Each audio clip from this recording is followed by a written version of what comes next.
The boardroom in Nexus Dynamics headquarters high above San Francisco Bay was deathly silent.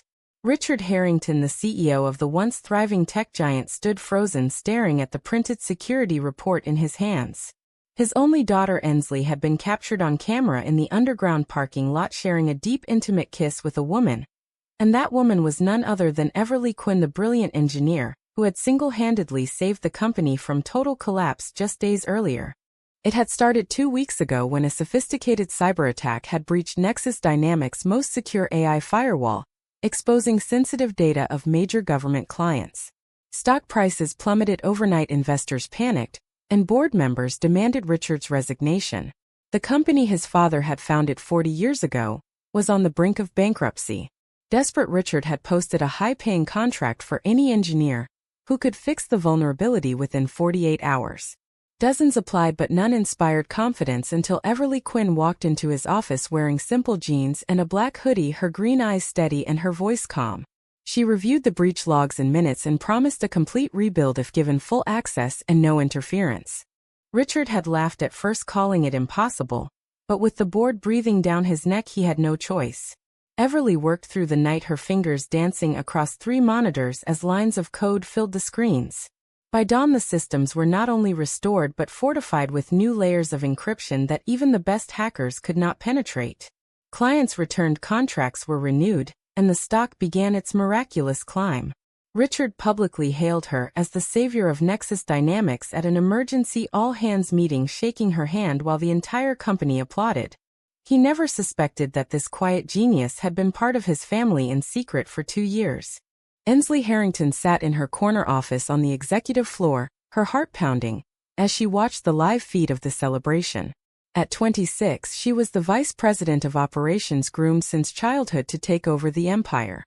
Her father had always pushed her toward the perfect life, a high-profile marriage to a suitable man from their social circle, children to carry the Harrington name. But Ensley had fallen in love with Everly during a late-night coding session at a tech conference in Seattle. Their connection had been instant and profound. They had kept it hidden, moving in together quietly in a quiet neighborhood across the bay, and exchanging vows in a small private ceremony 6 months ago with only 2 close friends as witnesses. Now the secret was out and the fallout would destroy everything. Richard stormed into Ensley's office, slamming the report on her desk. "What is this?" he demanded, his face red with fury. "You are married to that woman, the one who just saved us. How long has this been going on?" Ensley felt her world tilt. "Dad, please let me explain," she began, but he cut her off. "Explain how my daughter, the heir to this company, has been living a lie, betraying everything I taught her. The board will hear about this. The press will destroy our reputation. You will end this immediately, or I swear I will disown you." Ensley stood, her hands trembling but her voice steady. "I love her, Dad. She's not just anyone. She's the reason the company still exists." Richard laughed bitterly. "Love? This is not love, it's a phase, a mistake that ends now." He turned and left the door slamming behind him, leaving Ensley alone with the weight of generations of expectation crashing down. That evening, Ensley drove to their small apartment in Oakland, her mind racing. Everly was waiting at the kitchen table, 2 glasses of wine poured. "I saw the footage," she said softly. "Your father knows." Ensley sank into her arms, tears finally falling. "He wants me to choose. The company or us." Everly held her tight. "We always knew this day might come. But I fixed their mess because I love you, not for him. Whatever happens, we face it together." As they sat in silence, the city lights flickering across the bay, Ensley wondered how much she was willing to lose for the truth of her heart. The company, her family legacy, everything hung in the balance, and the first cracks in the empire were already forming. The next morning, Nexus Dynamics stock dipped slightly as rumors began to swirl through the tech community. Richard had called an emergency board meeting excluding Ensley for the first time in her career. He paced the room, outlining the crisis, not the cyber attack, but the personal one. "My daughter is involved in this unnatural relationship with the engineer who saved us," he said, his voice thick with disgust. "We cannot allow this to tarnish the Harrington name or the company reputation." The board members shifted uncomfortably, some nodding in agreement, others avoiding his gaze. One veteran director cleared his throat. "Richard, the stock is still recovering. If we lose Everly now, the systems could fail again. We need her expertise." Richard slammed his hand on the table. Then we find another way. I will not have my legacy built on lies. Ensley learned of the meeting from a sympathetic assistant and confronted her father in the hallway. You are risking everything. Because of who I love, she said, her voice rising. Everly is the best thing that ever happened to this company and to me. Richard looked at her with cold eyes. You are confused, Ensley. This is not the life I raised you for. Your mother and I have sacrificed so much. Think of the family, the society we belong to. People like us do not live this way. He walked away, leaving Ensley feeling the walls of her world closing in. At home that night, Margaret Harrington, Ensley's mother, arrived unannounced, her face lined with worry. Your father told me everything, she said, pulling Ensley into a hug. Darling, this will ruin us. The charity boards, the country club, everything we built. Please reconsider. Everly stood in the doorway listening quietly. Mrs. Harrington, I respect your family, but Ensley and I are married. We made vows. Margaret turned, her expression hardening. Vows mean nothing if they destroy lives. You will leave my daughter alone. Everly met her gaze without flinching.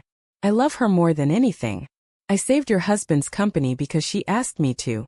The price of that love is not something I will pay by walking away. The argument escalated into the living room, voices overlapping, accusations flying. Ensley felt torn between the woman who had given her life and the woman who had given her freedom. She stepped between them. Stop, both of you. This is my choice. Margaret left in tears, warning that Richard would not stop. Later, Ensley and Everly sat on the balcony overlooking the water. I feel like I'm being pulled apart, Ensley whispered. Everly took her hand. Then we hold on tighter. But deep down, Ensley knew the pressure was only beginning. The next day, a major investor called Richard, directly questioning the stability of leadership if family matters were interfering. The stock dropped another 2% and whispers of a hostile takeover began to circulate. Richard sat alone in his office, staring at old photos of Ensley as a child. He had always seen her as the perfect successor, strong, decisive, traditional. Now that image was shattered and he felt the foundation of his life cracking. He picked up the phone and called a private investigator. Find everything you can on Everly Quinn, he ordered. I want leverage. As the sun set over the bay, Richard made a decision that would push the company closer to the edge. He would force Everly's hand and break the hold she had on his daughter, no matter the cost. The private investigator delivered his report within 48 hours. Everly Quinn had a clean record, but her past included a brief stint as an activist for LGBTQ rights during college and a family that had disowned her for the same reasons.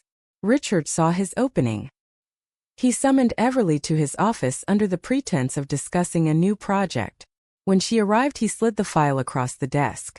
I know who you are, he said coldly. A radical who tricked my daughter into this fantasy. Everly remained calm. Mr. Harrington, I did not trick anyone. Ensley and I found each other honestly. Richard leaned forward. Then prove it. Resign today and leave the state. I will give you a generous severance, but if you stay, I will expose your past. Make sure no company in Silicon Valley touches you again. Everly refused, meeting his threat with quiet resolve. I built the new security architecture. Without me, the next attack will succeed. Richard smiled thinly. We will manage. That afternoon, he announced to the board that Everly was being let go for personal reasons. The stock reacted immediately, dropping 5% as clients called demanding assurances. Ensley burst into the boardroom furious. You fired the one person who saved us all, she shouted. This is not about the company, it's about controlling me.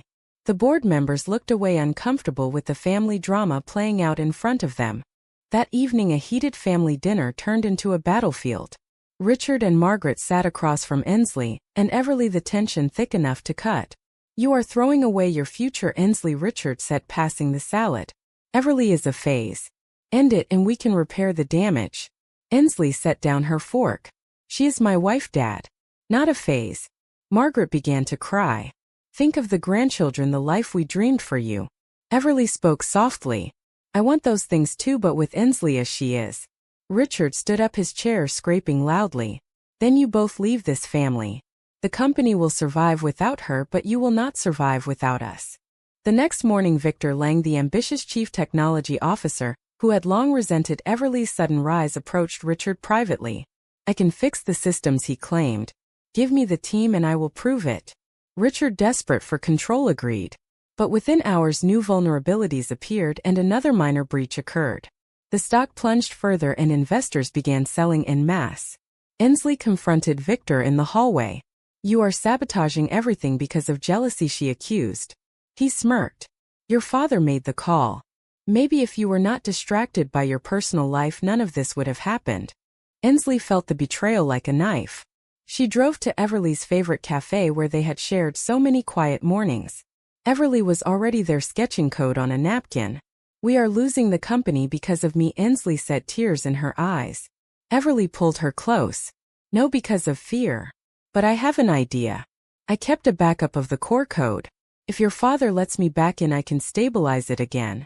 Inslee nodded, but inside she wondered how many more sacrifices she would have to make before the truth set them all free. The board called an emergency session as the stock hit a new low. Richard sat at the head of the table, his face drawn. "We need solutions," he said.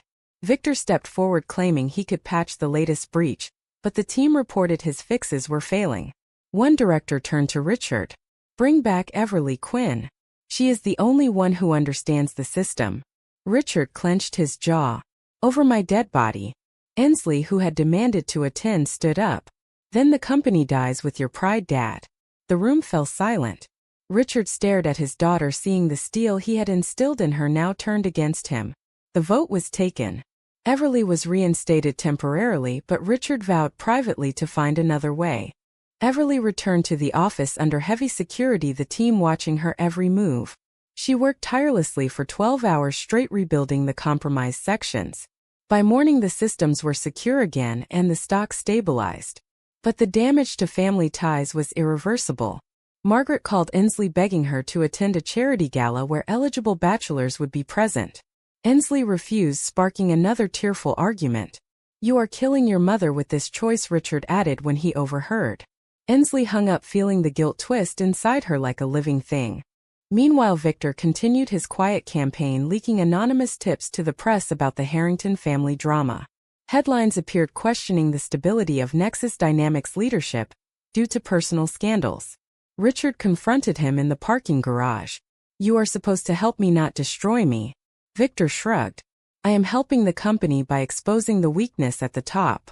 Richard realized too late he had invited a snake into his inner circle.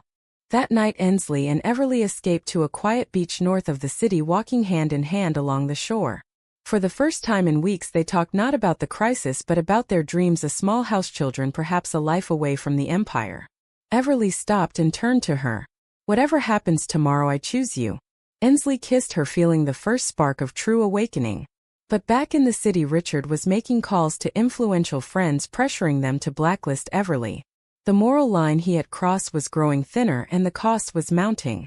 The betrayal reached its peak when Victor presented forged documents to the board claiming Everly had planted the original breach to position herself as savior. Richard, desperate to believe anything that removed Everly from the picture, pushed for an investigation. Inslee discovered the scheme through a loyal IT staffer and confronted her father in his office. "You are destroying an innocent woman in our family because you cannot accept who I am," she said, her voice breaking. Richard looked away for the first time, showing doubt. "This is bigger than you, Inslee. The legacy." But deep inside he felt the first cracks in his conviction. Everly was called before the board, defending herself with data logs and timestamps proving her innocence. The board cleared her, but the damage was done. Client confidence wavered again and the stock dipped. Inslee made a decision that night. She drafted a letter offering to step down as vice president if her father would accept her marriage and keep Everly on staff. Richard read it in silence, then tore it up. "You will not blackmail me," he said. But his hands shook. Margaret visited Everly privately at the apartment. "I see how much you love my daughter," she admitted, tears in her eyes. "But the world is cruel. Can you protect her from it?" Everly nodded. "I will spend my life trying." For the first time Margaret softened, offering a tentative olive branch. "Perhaps in time." The small gesture gave Inslee hope, but Richard remained unmoved. The climax built as a major client threatened to pull out, citing leadership instability. Richard called a final family meeting at the company penthouse. "Choose Inslee," he said. "The company and your future, or her and nothing." Inslee looked at Everly, then back at her parents. "I choose love, Dad."